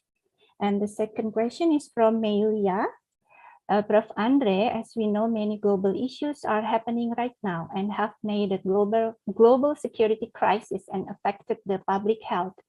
What can be done by the younger generations to maintain access to health in the middle of global security crisis so that people can continue to use medical facilities without discrimination? And the third question is from Lucy. As Prof. Andre explained before, there are still lots of people who live in places that lacks of health services, so they have to go miles away to get treatment. Is there any recommendation that can be done in order to give inclusive and resilient health services that accessible and available, especially for people who don't live in big cities in this current global situation? So, Professor, please, you may answer the question. Yeah. Thank you again. Again, very important and very relevant questions to address. The answer, actually, you're asking a lawyer in a way, so I might be biased, and still very important, but very difficult also to answer. But let me try it to make a start. Health security is particularly, I didn't focus so much on the health security issues, but global challenges in general. But the health security is particularly raised and addressed by what I briefly mentioned, the international health regulations. So at the World Health Organization, we have indeed an instrument, a treaty text, the international health regulations. And to your understanding, you're probably aware of it, the international health regulation is particularly to cope and to deal with global pandemics, major pandemic events, such as the COVID-19 crisis, but not exclusively, all kinds of pandemics on the world. So what can we do about health security in order to cope, to protect security, health, and to prevent health threats, is to implement the international health regulations. More concrete is member states, as according to this treaty, is to include the measures as defined in the national health regulations. So accepting that there is the definition of a public health emergency as triggered by the Director General, in case he or she defines such a public health emergency. That means when that is at stake, all necessary measures should be taken by all the countries. They should, for instance, monitor what is the situation in my country on a regular basis. What are the number of health threats? What are the number of infections? And will it be monitored, and will the authorities be informed? Because there is some either a lack of monitoring or even an unwillingness to monitor and unwillingness to share this information of individual countries to WHO. So this international health regulations is less effective in its monitoring and surveillance function, which is essentially, as you know, for to cope with major health threats of health crisis. If member states are unwilling or unable to provide the proper information, and therefore effective steps cannot be taken on a global level. So that is, I think, an important condition. All member states should respect the conditions set in the international health regulation in order to prevent or even to deal with major health threats, and therefore to protect health security on a global level. But that is from a legal perspective, I think one step. There is definitely more to be done in that respect. And I also addressed a new pandemic treaty, but I leave it for that moment. But again, only from a legal step action to be taken. The second one, as you know, global issues happening in medical health. What can be done by the younger generation to maintain access to healthcare? Yeah, very good, and without discrimination. A very basic condition, what I can think of at this moment, is information. So we should inform, and that's not only for the younger generation, but I think for everybody, and for health professionals in particular, about what are the possibilities, what are the options, what are the rights, of what is the meaning of a right to healthcare and patient right, what does it mean in daily practice? So we should educate the population, and that's also a task for the government. What is the meaning of patient rights in Indonesia, for instance? What can I ask to my treating physician? And what can I expect from the health insurance or the nation's national health system in terms of access to healthcare? Discrimination remains based on age, based on other on sex or other conditions. That is clearly a major issue. First of all, identify it, discuss it, send it to the mass media, that there will be a public debate, that certain people, indigenous people, are being discriminated or uneducated. So it starts particularly with a public debate, either via young professionals or via the public media. And ultimately, it is particularly about the professional ethics. And that is something, I think, for young professionals to address the topic also in the education program. What does it mean, discrimination in healthcare? How can we identify and how can we prevent discrimination in healthcare? So it is also of the medical professionals themselves to set rules and to have that discussion and how to prevent any discriminatory actions in the health setting themselves. So there's I think a large role, also a major important role for the health professionals themselves involved in educating other professionals, preventing discrimination. Finally, explain mass away treatment. Is there any recommendation to inclusive, resilient healthcare services? Well, I think the third question is also in line what I said before about preventing and discussing discrimination, educating health professionals about discrimination, setting professional rules how to prevent discrimination, and also discuss it with among each other. So at this moment, what I can think of is the education part is crucial, and also that is a possibility for individual patients to a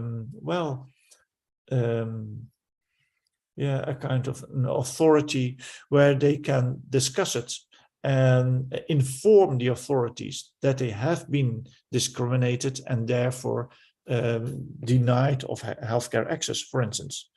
So there should also be a possibility of patients to mention and to identify and to discuss that option of discrimination, and therefore to realize an inclusive healthcare for all. So their rights should be taken and should be respected effectively. For this moment.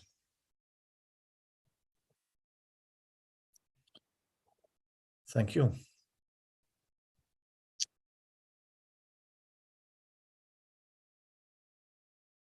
Thank you for the answer, Professor. Very informative and adding more knowledge for us. And this is the last round of the discussion session. I already picked 4 questions because the 4th question is a simple questions that trigger the curiosity from the attendee. So I will share to you again the 4 question.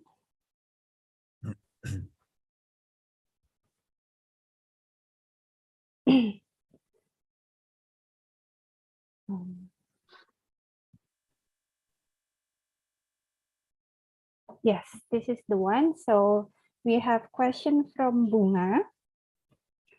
And her question is, like you said before, international law already regulates about the right to health, and the government has tried to provide health service, convenience, and facilities such as health assurance. After all of this effort from government and global, what if the citizens don't want to get treatment or go to health service if they got sick because of the culture or faith or maybe hopes? What should we do? This is from Bunga, and the second one is from Bifta. Bifta asking, one of the ministries in Indonesia is currently developing regulation related to the protection of personal data, including the protection of patients' personal health information. Prof. Andre, based on your experience, what are the important things that must be considered in making legal products regarding e-health, and why is it important to point that out? And the next question is from Fatima. In all circumstances, including the COVID-19 pandemic, states have an obligation to maintain a functioning healthcare system. So the question is, what kind of strategy should a state implement to ensure the right to healthcare in case where resources are extremely limited? And the last question is from Dian. Professor Andre, what is the policy regarding digital vaccine certificates so that they can be applied between countries? In Indonesia, we have Peduli Lindungi application as a COVID e-health. Thank you, Professor. You may answer the question. Yeah, thank you again. Also a huge variety of questions. Starting with the first one, I think the answer can be very short. What should we do when a patient is unwilling to receive a medical treatment? Because that happens also. Some patient would say, no, I'm not interested in chemotherapy or a radiotherapy for 5 or 6 months. The side effects are simply too much, and there's no need. I simply don't want to get treated. Well, I think that means that we cannot force treatment. We need informed consent. So that means if the patient refuses medical treatment, we or medical doctors, medical health professionals should respect that, even when that means death. So when the patient is not a psychiatric patient, is compos mentis, then we should respect his opinion. And that is quite simple, because that is inherent to the patient's right to human integrity. That is the decision of the individual patient who is sound of mind, and then that means we cannot intervene. That would be my question on the first one. About personal data and data protection, what are the important things that must be considered in making a legal process? I'm not quite sure I understand the question, but let me try. So when you develop e-health modalities, such as let's take the example of an electronic health record as the key example, I think one of the key conditions, and not necessarily legal, but related, is about patient trust. When I, as a patient, go to a medical doctor and I have my doubts about the security of that e-health and that electronic health record by my medical doctor, then I'm not so sure I would go to visit that doctor. If it is there is a health risk, or when there's a risk for that my privacy will be violated, then I may ask my doctor, well, please don't use the computer. I would like you to use a written medical file, let's assume. So patient trust is key. And that means, how can we guarantee patient trust? First of all, a proper legal framework of patient protection information and privacy protection rules. And I think there are many examples in many countries at European level, at national level, how very detailed conditions set for such a legal framework. But ultimately, it is about patient trust. They must trust it. Therefore, the legal conditions should be appropriate, and they can be very detailed. So I cannot discuss it at this moment. And also, the health professionals should accept such a system.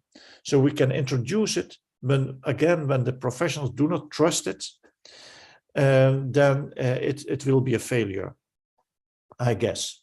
So proper patient privacy protection rules are essential, and also for in a last resort, when the producer of these electronic systems or telemonitoring systems or whatever applications, there is a kind of liability rules that should be applicable in case of malfunctioning of the system.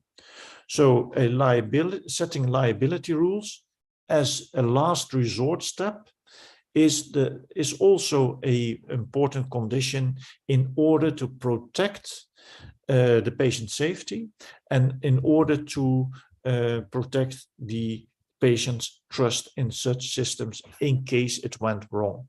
So there are a number of conditions, legal conditions, that are at stake. Yeah. If I may continue, COVID-19 state obligations. So what kind of strategy to implement and ensure in case where resources are extremely limited? Yeah, when resources are extremely limited, we have seen one of the slides, particularly in Africa, the white or yellow countries, extremely resource limited. Still, there is an urgent need for a second dose, for a booster, for the vaccine. What should be the strategy? Extremely difficult question, but I can imagine there is a need to focus on the COVAX donation program. Depending on the COVAX donation program, to a large extent, low-income countries are depending on the COVAX donation program. They should try also to make arrangements, because that is what you see on incidental level, make agreements with pharmaceutical companies in other countries to produce the vaccines for a reasonable price. And that has been done, but to a limited extent can be successful. And ultimately, to invest in vaccines production in their own country. But again, this they cannot do it themselves. So that means investing in vaccines production, or agreeing with other countries to provide the vaccines for a low price, and the COVAX donation program are essential contributions to improve access to healthcare and particularly vaccines. So far, the last question, the vaccine certificate. And yes, we have also many countries, particularly in the beginning of the vaccination program, are asking for such a certificate. for foreigners who are visiting the country, they need such a certificate. Europe has done it. Indonesia apparently has also done it. And without such a certificate, you cannot access the country. And a digital certificate. And let me see what is exactly the question. What is the policy regarding? Well, the policy, again, it depends on the nation in themselves. They decide, that's their own decision, who they will enter the country. If that should be patients vaccinated once, twice, or with the booster, that is up to the countries themselves. So there is no single strategy.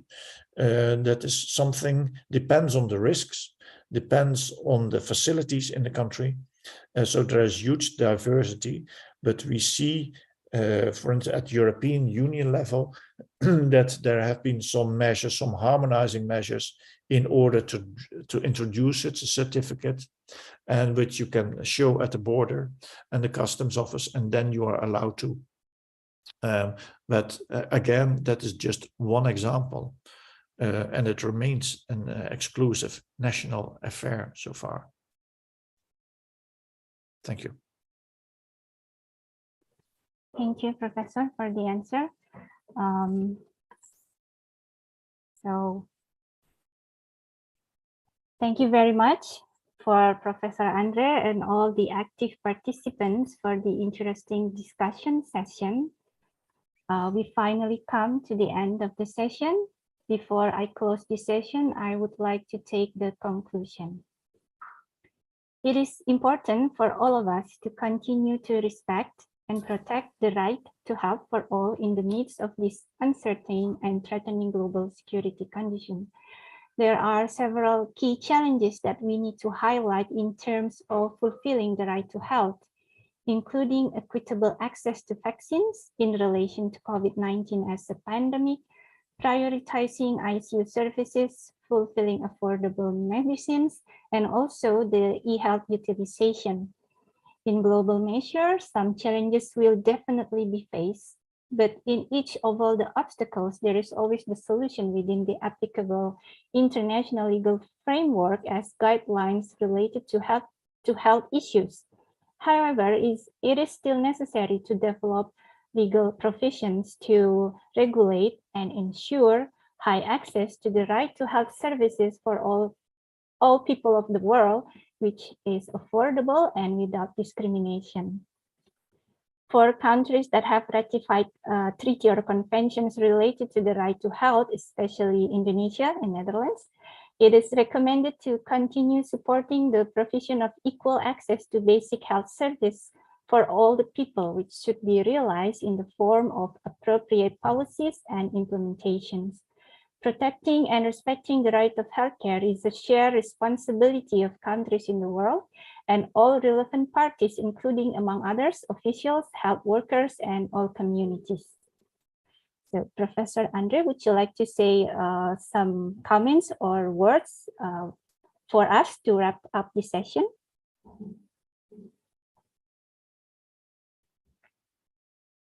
I'm sorry, Professor, the microphone is still on mute. Yeah, sorry, apologies for that.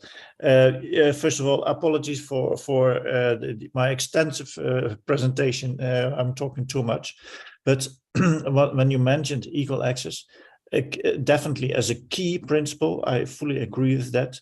And not only in Indonesia, but definitely also in the Netherlands, it is of major concern when I simply take the example of mental health issues and mental health care and access and waiting times. These are, and also illegal migrants and the lack of availability of healthcare services are of major concern. So, unfortunately, I think that is one of the key issues and remains key issues on global level. Sure. Okay. Thank you very much, Professor. We highly appreciate for your contribution and for the informative and remarkable presentation and discussion. Hopefully, we would have more future collaboration and perhaps to welcoming you to Indonesia in the future. Perhaps, yes. Okay, ladies and gentlemen, I sincerely apologize for any mistake in moderating the seminar. And finally, please give the applause for the speaker and for you all. Thank you. This session is closed. Wassalamualaikum warahmatullahi wabarakatuh. And getting back to the MC, Ariska. All right, thank you, Ms. Bulan and Prof. Andre. All right, ladies and gentlemen, now we come to the end of this visiting professor event. Hopefully the knowledge and sharing from our main speaker can be useful and enrich our knowledge in public health science, especially in the field of health system and health policy. Before we officially end this event, I want to remind you to fill the attendance list through the link that we already shared on the chat box. Also, the presentation material could be downloaded in the separate link given. On behalf of the host and committee, we would like to extend our deepest appreciation to all of you for your support and participation. We wish you an insightful knowledge from this event. Once again, thank you, good afternoon, and wassalamualaikum warahmatullahi wabarakatuh. Waalaikumsalam warahmatullahi wabarakatuh. Thank you, Prof. Andre dan Esther. Thank you, Professor See Andre. you See next you time. next time. Yes. Prof. Andre.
That nowadays everything is in our hands.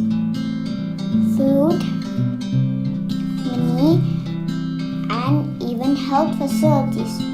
But why are there still many children who can't get their needs in their hands? Mama also told me that we can always know today's weather just phone or smartphone. But why everything is getting more uncertain? Are all these advanced technologies useless? Mama told me that I have to use water wisely because there are still many people out there who are struggle to get it. I want to help them. I hope I can change everything if I study hard now. But will it really be different in the future?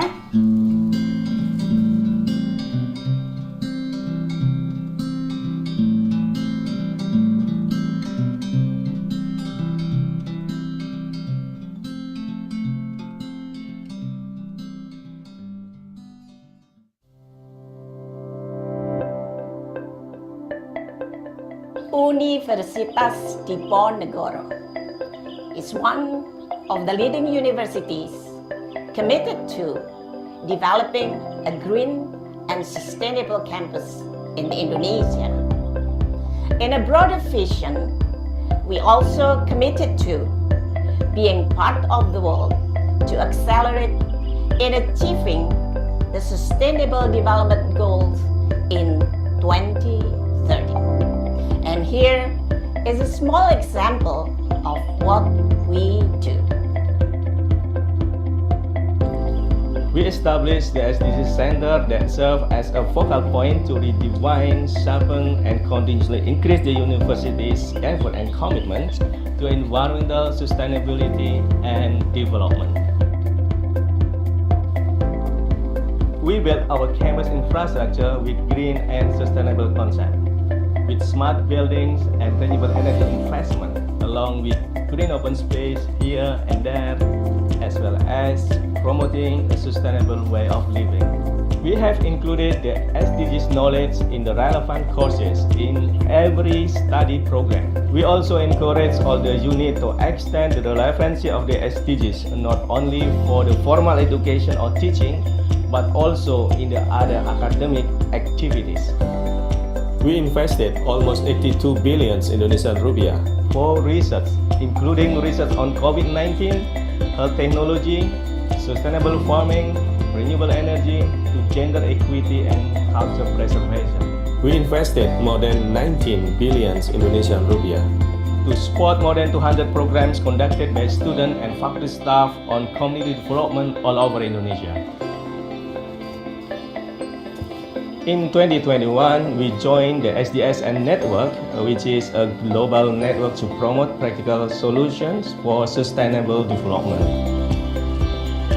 We also joined hands with many state and non-state actors for escalating the impact and the outcome of the sustainable development programs.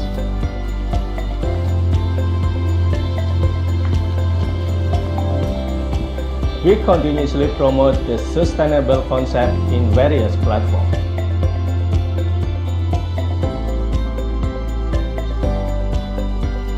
We want to create future generation that think and act in sustainable concept for better future for all.